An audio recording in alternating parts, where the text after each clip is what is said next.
नमस्कार, मैं आंचल लोखंडे, आप सभी का स्वागत है महाराष्ट्र टीवी 24 के हिंदी बुलेटिन में। तो आइए देखते हैं आज की ताजा खबरें विस्तार से।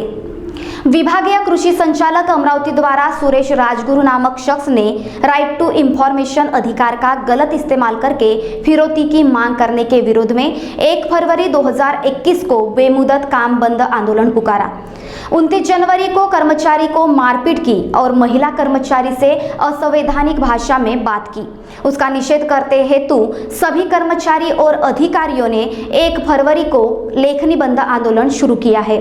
सुरेश राजगुरु नामक इस शख्स ने राइट टू इंफॉर्मेशन अधिकार का गलत इस्तेमाल करके फिरौती मांगना, कर्मचारियों को धमकाना जैसे काम कई बार किए हुए हैं।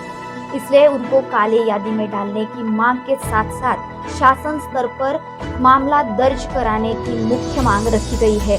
इसके साथ पुलिस कार्रवाई की भी मांग रखी है।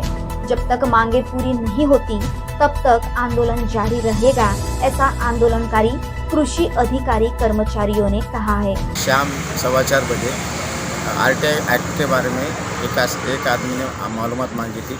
वो मालूमात मांग के भी 1 महीना नहीं हुआ था, खाली 7 दिन हुए थे। अब वो जो मालूमात उन्होंने मांगी थी 7 आर्ज डाल के मांगा था।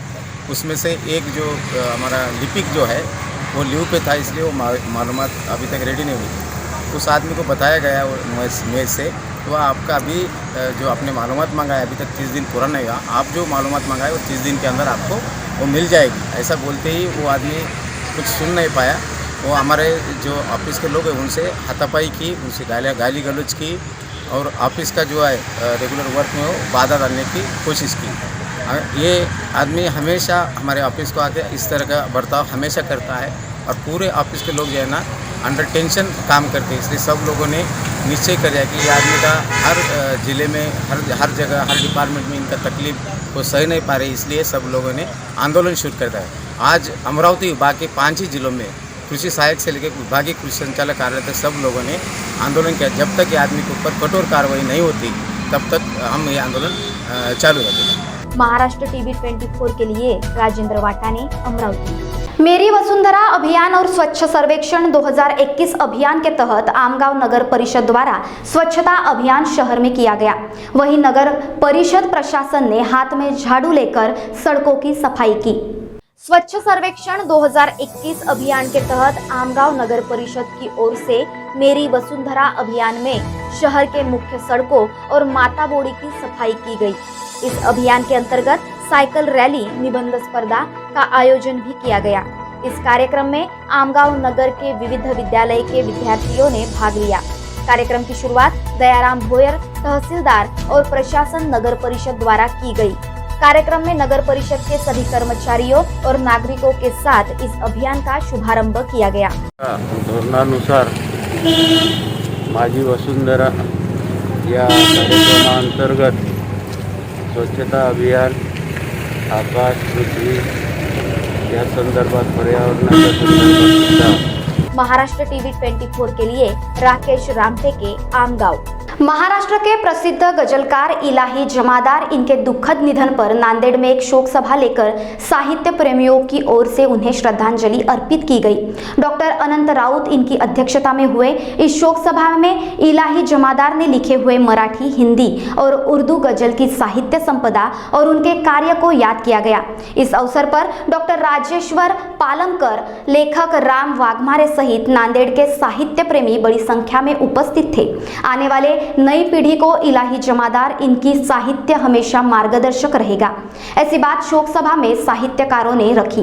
दादा इलाही जमादार से मेरे ताल्लुकात 1995 से थे और दादा के गज़ल मैं सुन के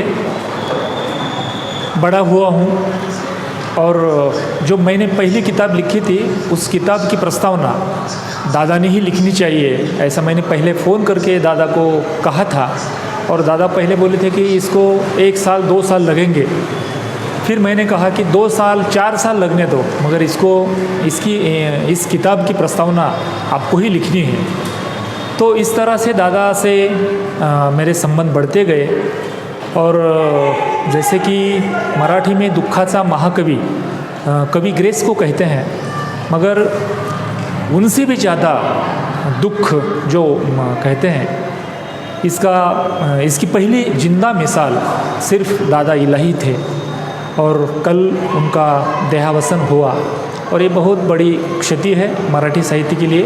मराठी गज़ल का अपरिमित और अनकाउंटेबल नुकसान हुआ है उनके जाने से। उन्होंने मराठी गज़ल में अनेक प्रयोग किए।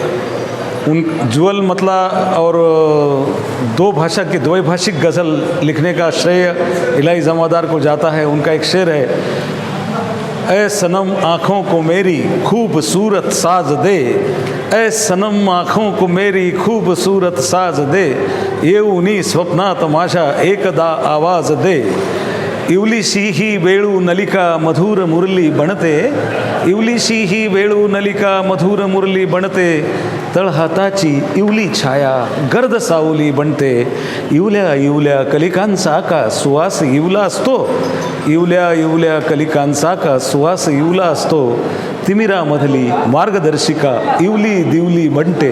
ऐसी सशक्त मराठी गज़ल लेने वाले इलाही जी जमादार हमारे गुरु थे।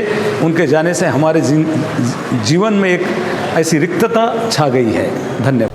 अमरावती शहर में प्रतिष्ठित माने जाने वाले कुलदीप गावंडे नामक व्यक्ति को एक मामले में गिरफ्तार किया था। उनकी पत्नी और 2 बेटियों को पूछताछ के लिए तत्कालीन पुलिस आयुक्त अविनाश कुमार इनके निर्देश पर थाने में बुलाया था। किसी भी महिला को रात के समय पुलिस थाने में बुलाने का अधिकार नहीं है। इसमें CRPC 160 का उल्लंघन हुआ था, जिस वजह से मानवीय हक आयोग ने फैसला सुनाते हुए तत्कालीन CP को 1 लाख रुपए का दंड सुनाया है। इस मामले में कांचन गावंडे इन्होंने मानवीय हक आयोग से शिकायत दर्ज कराई थी। मानवीय हक आयोग ने फैसला सुनाते हुए तत्कालीन CP को 1 लाख रुपए का दंड सुनाकर यह रकम आर्थिक रूप से सहायता कंचनमाला और उनकी बेटियों को देने के आदेश तत्कालीन आयुक्त अविनाश कुमार को दिए। किसी भी महिला को रात के समय पुलिस थाने में बुलाने का अधिकार नहीं है। आयोग का पत्र पुलिस आयुक्त कार्यालय को 16 मार्च 2020 को प्राप्त हुआ। 29 जनवरी 2021 को शहर पुलिस आयुक्त कार्यालय से कुलदीप गावंडे से संपर्क किया। नुकसान भरपाई धनादेश ले जाने को कहा था। यह धनादेश गावंडे परिवार को मिल गया। महाराष्ट्र मानवाधिकार आयोग के आदेश से मुझे कल अमरावती शहर पुलिस ने 1 लाख रुपए नुकसान भरपाई का चेक सौंपा है। ये चेक मुझे इसलिए मिला है कि मैंने तत्कालीन पुलिस आयुक्त के खिलाफ मानवाधिकार आयोग में एक केस फाइल की थी। मुझे और मेरे बेटियों को केस के जांच के दौरान तकलीफ़ें दी गई थी। इस केस में इस आदेश में ये भी कहा गया है कि मुझे और मेरे बेटियों को नुकसान भरपाई दे। उसके साथ ही सुप्रीम कोर्ट में जांच में जो DK बसु और स्वप्निल कुमार गुहा इनके केस में जो रिज़ल्ट दिया है, डायरेक्शन दिए हैं, वो डायरेक्शन पूरे स्टेट में लागू किए जाने चाहिए, उसके ऊपर अमलबजावनी किए जानी चाहिए। ऐसे भी डायरेक्शंस उसमें निर्देश दिए गए हैं। और मैं यही चाहती हूँ कि मैंने ये केस इसीलिए लड़ा है कि मेरे जैसे भी बहुत सारे लोग हैं और उनको भी तकलीफ़ ना हो और पुलिस ने जांच करते समय बाकी लोगों के भी ख्याल रखना चाहिए। और इसीलिए मैं बार बार ये कह रही हूँ, इसीलिए मैंने ये केस फाइल की है और जीती है। धन्यवाद। महाराष्ट्र टीवी 24 के लिए राजेंद्र वाटाने, अमरावती। अभी वक्त हो चला है यही रुकने का, तब तक देखते रहिए महाराष्ट्र टीवी 24। नमस्कार।